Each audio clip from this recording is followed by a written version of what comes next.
안녕하세요. 매일 성경으로 말씀을 만나는 시간 5분 메시지의 북악하늘교회 임명진 목사입니다. 반갑습니다.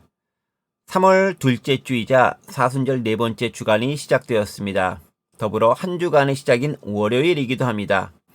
시작은 언제나 설렘을 우리에게 주기도 하지만 동시에 또 다른 부담감을 안겨주기도 합니다. 슬기롭게 컨트롤할 수 있는 우리가 되기를 소망해 봅니다.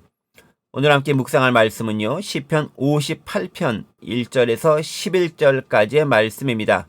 정의와 공정을 상실한 재판이라는 주제를 가지고 함께 말씀 묵상해 보도록 하겠습니다. 먼저 본문 말씀 제가 읽어보겠습니다. 통치자들아, 너희가 정의를 말해야 하거늘 어찌 잠잠하냐? 인자들아, 너희가 올바르게 판결해야 하거늘 어찌 잠잠하냐? 아직도 너희가 중심에 악을 행하며 땅에서 너희 손으로 폭력을 달아주는도다. 악인은 모태에서부터 멀어졌으며 나면서부터 곁길로 나아가 거짓을 말하는도다. 그들의 독은 뱀의 독 같으며 그들은 귀를 막은 귀머거리 독사 같으니 술사에 홀리는 소리도 듣지 않고 능숙한 술객의 요술도 따르지 아니하는 독사로다. 하나님이여, 그들에 비해서 이를 꺾으소서. 여호와여, 젊은 사자의 어금니를 꺾어내시며 그들이 급히 흐르는 물같이 사라지게 하시며 겨누는 화살이 꺾임 같게 하시며 소멸하여 가는 달팽이 같게 하시며 만삭되지 못하여 출산한 아이가 햇빛을 보지 못함 같게 하소서. 가시나무 불이 가마를 뜨겁게 하기 전에 생나무든지 불붙는 나무든지 강한 바람으로 휩쓸려 가게 하소서. 의인이 악인의 보복당함을 보고 기뻐하며 그의 발을 악인의 피에 씻으리로다.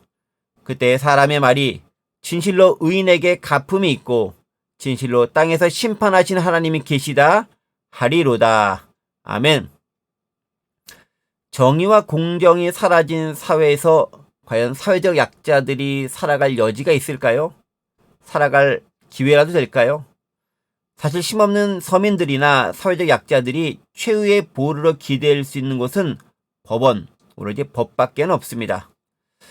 그럼에도 법은 공정해야 하지만 때로는 이미 기울어진 운동장에서 또는 출발선 자체가 다른 환경에서 처음부터 완전한 공정이란 애초부터 기대하기 힘든 상태입니다.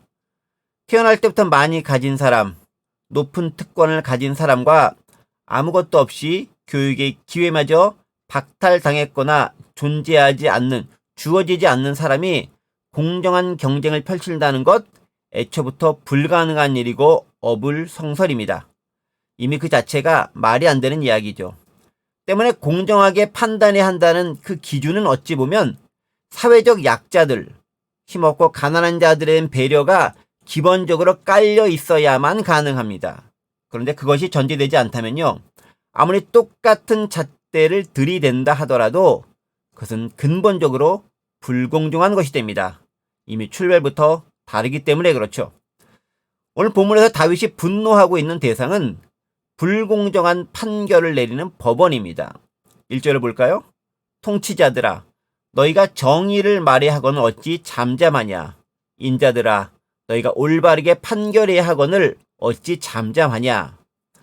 정의를 말하고 집행해야 하는 통치자들이나 올바로 판결해야 하는 법관들이 한결같이 편향되고 그릇된 판결을 내리고 있다는 탄식입니다.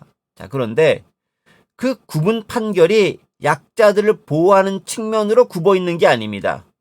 권력과 힘에 기대어 강자에게 복종하고 힘의 논리에 따라 자신의 이익을 추구하는 것에 손을 들어주는 편으로 구분 판결을 한다는 것이죠. 이미 출발선 자체가 다르기에 그 자체가 불공평하게 시작되었기 때문에 최소한 지금 현 상황에서만이라도 공정한 판결을 내려주면 좋으련만 그렇지 못하다는 현실에 대한 안타까움의 토로가 오늘 다윗이 시편 기자를 빌어서 우리에게 하고 있는 말입니다. 자, 그런데 그들은 왜 그렇게 불공정하게 또 불공평하게 판결하는 것일까요? 이유가 있습니다. 2절 한번 볼까요? 아직도 너희가 중심에 악을 행하며 땅에서 너희 손으로 폭력을 달아주는도다. 통치자들과 판결을 내린 자들의 마음 자체가 이미 굽어 있다고 선언합니다. 중심에 악을 행하며 라고 기록하고 있는 거죠. 이미 그 중심에 사안의 옳고 그름에 따른 판결, 그런 자세가 아니라 구분 판결을 이미 마음 가운데 가지고 있다는 것입니다. 심증으로 이미 확증된 상태라는 거죠. 그리고 그 결심에 따라 손으로 상징된 행동으로 폭력을 행사하고 있습니다. 힘없는 자들에겐 이쯤 되면 정말 치명적인 것이 되는 거죠. 가끔 보면요, 법원 판결이 이상할 때가 있습니다. 판사가 최소한 중립적인 위치에서 검사와 변호사의 논쟁에 따른 그것을 비반으로 해서 판결을 내리면 좋은데, 그들의 말을 듣기도 전에 이미 마음속에 확정된 의견을 가지고 있는 것처럼 느껴질 때가 있는 거죠. 자, 그럴 때면 약자들은 그 어려움과 억울함을 도무지 풀 길이 없습니다. 하나님 외엔 누구에게 하소연할 것조차도 없습니다. 그래서 오직 하나님께 자신의 속마음을 토로하고 털어넣는 거죠. 그런데 하나님은 그들의 기도와 탄식을 들으십니다. 애굽의 통치하에 신음하던 이스라엘 백성들의 탄식을 들으시고 모세를 통해 구원하셨던 것처럼 그러하다는 것이죠. 자, 그렇다면 그들 통치자들과 법관들은 왜 그렇게 구분 판결을 내릴까요? 그들에게 그런 것을 고칠 기회가 전혀 주어지지 않았을까요? 3절부터 5절은요, 악의 본성에 대해서 이야기해주고 있습니다. 읽어볼게요. 악인은 모태에서부터 멀어졌으며 나면서부터 곁길로 나아가 거짓을 말하는도다. 그들의 독은 뱀의 독 같으며 그들은 귀를 막은 귀머거리 독사 같으니 술사에 홀리는 소리도 듣지 않고 능숙한 술객의 요술도 따르지 아니하는 독사로다. 보면 뭐라 기록되어 있죠? 모태에서부터 멀어졌다고 선언합니다. 하지만 생각해 봅시다. 어머니 뱃속부터 거짓된 아이가 어디 있겠습니까? 다 똑같겠죠. 문제는 그 다음입니다. 태어난 아기가 태어난 이후에 그가 보고 듣고 배운 것이 그릇된 것으로 가득 차 있다는 겁니다. 오늘 본문 이렇게 말하지 않습니까? 나면서 곁길로 나아갔다. 본문이 그렇게 증언합니다. 그렇습니다. 태어난 아기가 모델로 삼을 수 있는 것, 또 삼아야 하는 것은 어떤 것이겠습니까? 부모님, 선생님, 친구들, 이웃들, 뭐 그런 부류의 사람들 아니겠습니까? 그런데 그 주변에, 자기 주변에 있는 사람들이 모두 그릇된 행동을 보이고 그것을 당연시하는 환경에서 자라났다는 것이죠. 그뿐 아닙니다. 자라고 배우면서 좋은 사람 만날 기회가 아예 없었겠습니까? 분명 몇 번은 있었을 겁니다. 하지만 그들은 그런 기회마저 날려버립니다. 그들은 귀를 막은 귀머거리 독사 같으니 술사에 홀리는 소리도 듣지 않고 능숙한 술객의 요술도 따르지 아니하는 독사로다. 그렇습니다. 귀를 막아버리는 거죠. 아무리 좋은 말로 타이르고 정의와 진리를 말한다 할지라도 이미 굽은 마음은 그것을 들을 자세가 되어 있지 않습니다. 아니, 정확히 말하면요, 들려도 들으려 하지 않습니다. 그게 진짜 문제인 거죠. 기회가 와도 그 기회를 그냥 흘려 보낸다는 것입니다. 이스라엘 사회에서 법은 무척 중요합니다. 어느 사회가 법이 안 중요하겠습니까마는 특히 이스라엘 사회의 법은 하나님의 통치를 상징합니다. 이스라엘 법의 근간은 우리가 잘 알듯이 십계명입니다. 그 십계명 어떻게 얻었죠? 하나님께서 모세를 통해 이스라엘에 내려주신 하나님과 인간, 하나님과 이스라엘 백성 등 간의 약속을 기록한 것이 바로 십계명입니다. 그러니까 법은 하나님의 통치와 임재를 상징합니다. 때문에 법은 단지 사회 질서와 관련된 측면, 그것을 넘어서서 신앙까지도 포괄하는 개념입니다. 최소한 이스라엘 사회에서는 그렇다는 말이죠. 자, 그런 그들에게 법을 제대로 준수하지 않고 권력자들이 구분 판결을 내는 것은요, 1차적으로 하나님에 대한 불신앙과 배도이고 2차적으로는 그들 자체가 하나님이 되려는 교만의 정점을 치닫는 모습입니다. 법을 통해 하나님의 역할을 수행하려는 것이죠. 당연히 하나님께서 그냥 놔두실 리가 없습니다.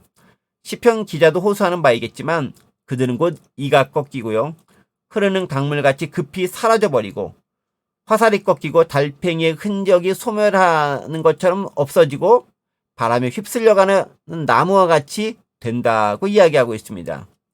하나님이 그렇게 만드신다는 거죠. 궁극적인 심판관이자 재판관, 법관은 오직 하나님이시기 때문에 그러합니다. 이제 말씀 한번 정리해 보겠습니다.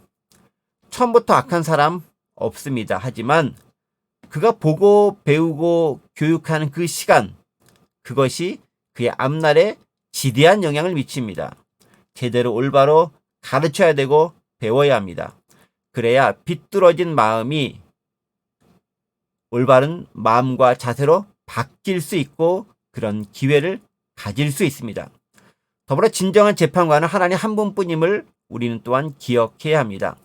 자신이 아무리 이 세상에서 최고의 권력자인 채 해도 단지 이 세상에 사는 동안뿐입니다. 누구도 죽음을 넘어설 수 없고 영원히 살 수는 없습니다. 진정한 심판대에 모두 서게 된다는 말씀이죠.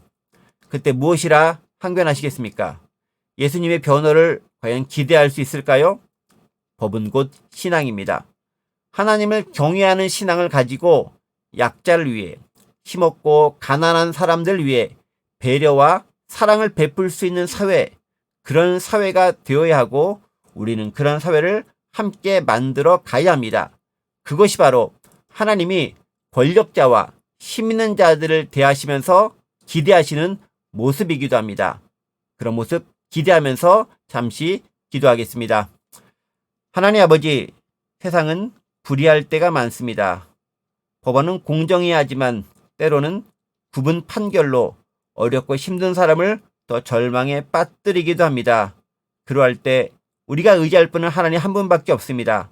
진정한 심판관, 재판관은 하나님이심을 기억하며 올바르고 건강하고 바른 세상을 만들어 나갈 수 있도록 도와주옵소서. 감사드리며 예수 그리스도의 이름으로 기도드립니다. 아멘. 오늘 하루도 행복하고 즐겁게 샬롬.